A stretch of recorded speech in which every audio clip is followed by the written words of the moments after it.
Enam atlet Malaysia tidak akan mempertahankan pingat emas pada Sukan C Filipina Mei depan sama ada ekoran tugasan lebih penting atau acara tidak dipertandingkan. Ia membabitkan badminton, isukan dan tarian. Badminton paling terkesan apabila pemain senior seperti perseorangan lelaki Lizzie Jia, perseorangan wanita SK Sona dan bergu lelaki Aaron Chia serta Sowik tidak dapat bersama kontingen kerana menyertai Piala Thomas di Thailand yang bertembung tarikh dengan Sukan C Vietnam.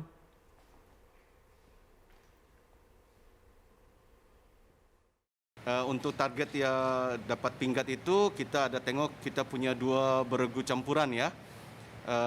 Teng Chang Ji, Pek dengan siapa? Pangrong dengan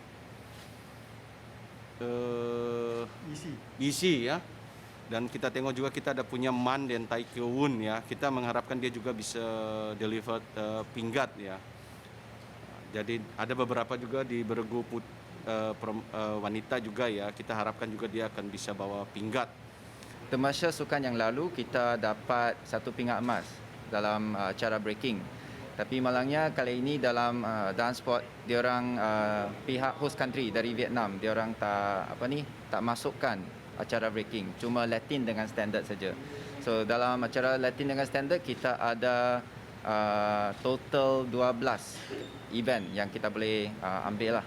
Dr. Yu will be part of our preparation plan because as a gold medalist, I think that I will include him in our boot camp punya preparation because kita mesti bagi dia credit lah, being the first esports gold medalist kan, bagi dia we will get him to come in to bagi kata-kata macam yeah, but yeah, for this is not for SEA Games, but Asian Games are the Hearthstone. I will definitely, we will want Dr. Yu to come back to represent Malaysia for Hearthstone in the upcoming Asian Games lah.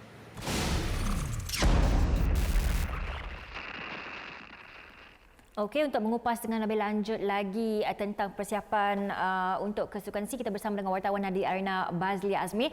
Bazli, kalau kita tolak ke tepi kisah badminton lah, kontingen ke Vietnam ni sebenarnya dibarisi ramai atlet senior. Okay. So, adakah kita boleh katakan bahawa kualiti kontingen kali ini sebenarnya lebih baik berbanding dengan 3 tahun yang lalu, Bazli? Kita sebenarnya boleh menjangkakan bahawa kualiti akan menjadi lebih baik. Kalau kita bandingkan dengan apa yang berlaku pada Sukan C 2019 di Filipina lalu, di mana Malaysia menghantar 773 atlet menyertai 53 jenis sukan, tetapi ketika itu Malaysia gagal untuk mencapai sasaran pingat yang ditetapkan.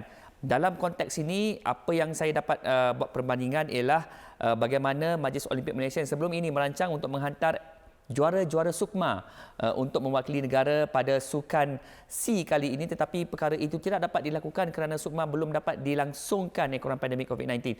Jadi, senarai nama yang diputuskan oleh Jawatankuasa Pemilihan ialah membabitkan jago-jago utama di Malaysia. Mereka berada dalam kelompok ranking 3 terbaik Asia Tenggara, sekaligus membayangkan bahawa yang akan dihantar dalam kategori A kali ini ialah mereka yang memiliki peluang paling baik untuk merangkul pingat di Sukan C. Okey, of course bila kita nak ada edisi baru Sukan C ni, sentiasa ramai peminat mengatakan bahawa kita nak defend gold, tapi tanpa beberapa acara yang jadi penyumbang emas seperti yang dilaporkan sebentar tadi, sukan mana yang kita boleh katakan kita ada harapan lah yang tinggi untuk dapat emas kat Vietnam nanti? Dayang rasa sukan mana? Tak beranilah nak jawab. Saya nak sangat mengharap supaya sukan seperti renang sirip ikan yu akan menyumbang pingat untuk negara. Begitu juga sukan baru seperti Kianzi menjadi penyumbang pingat. Mungkin warnanya bukan pingat emas, tetapi kalau dapat menjadi penyumbang pingat pada penampilan yang jarang-jarang dapat mereka lakukan, mungkin untuk Kianzi penampilan pertama mungkin ia satu kejayaan. Tetapi yang dijangkakan akan menjadi penyumbang pingat utama untuk kontingen negara ialah terjun, kerana Malaysia menghantar penerjun terbaik seperti Pandalila Rinong ada di situ, Nur Dabita Sabri ada di situ, Oziliang juga ada di situ. Jadi bermakna Malaysia memandang serius untuk mendominasi semua 8 pingat emas yang ditawarkan dalam acara terjun. Perlu diingatkan bahawa selain terjun, Malaysian Swimming juga bertanggungjawab untuk memastikan perenang-perenang negara seperti Steve Q Hoyan, begitu juga dengan perenang wanita negara untuk sekurang-kurangnya mempertahankan 2 pingat emas yang dimenangi di Filipina pada 2019. Jika itu berjaya, at least 10 pingat emas dari sukan akuatik akan dibawa balik oleh skuad akuatik negara. Okey, Bazli, secara jujurnya kan, masa dekat Filipina tu, kalau tengok netizen, ramai yang kecewa lah kita tak dapat capai target. Adakah kekecewaan itu boleh kita katakan tidak akan berulang kali ini? Adakah mereka akan gembira instead of frustrated? Sukar juga, kerana kalau kita lihat ada beberapa sukan yang menjadi favor kepada Malaysia, iaitu seperti badminton. Clash dengan Piala Thomas dan Piala Uber di Thailand bertembung dengan sukan C. Jadi bermakna BM hanya akan menghantar barisan-barisan pelapis ataupun pemain remaja untuk mengibar cabaran. Perlu diingatkan Malaysia menang 3 pingat emas di Filipina. Selain itu, ada juga sukan-sukan lain yang menjadi lubuk emas seperti bowling padang. Malaysia merangkul 5 pingat emas di Filipina. Tidak dipertandingkan. Tamping bowling yang sebelum ini juga menjadi lubuk untuk Malaysia. Kali ini Malaysia hanya akan menghantar pemain-pemain muda, di mana pemain seperti Rafiq Ismail tidak didaftarkan kerana ini ialah untuk pelan jangka masa panjang. Jadi dalam situasi ini memang ada kebimbangan bahawa mungkin kita akan kecewa 2 kali berturut-turut. Tetapi ini ialah perancangan kerana tahun ini penuh dengan sukan bertemasya seperti sukan Commonwealth dan sukan Asia. Mungkin kita perlu lepaskan sedikit talinya di sukan C, fokus kepada sukan Commonwealth dan sukan Asia. Okey, kita move on lah daripada kekecewaan 56 emas tu. Tapi secara realistiknya, Bazli, adakah ini boleh kita jadikan sebagai satu penanda aras untuk target kali ini di Vietnam, Bazli?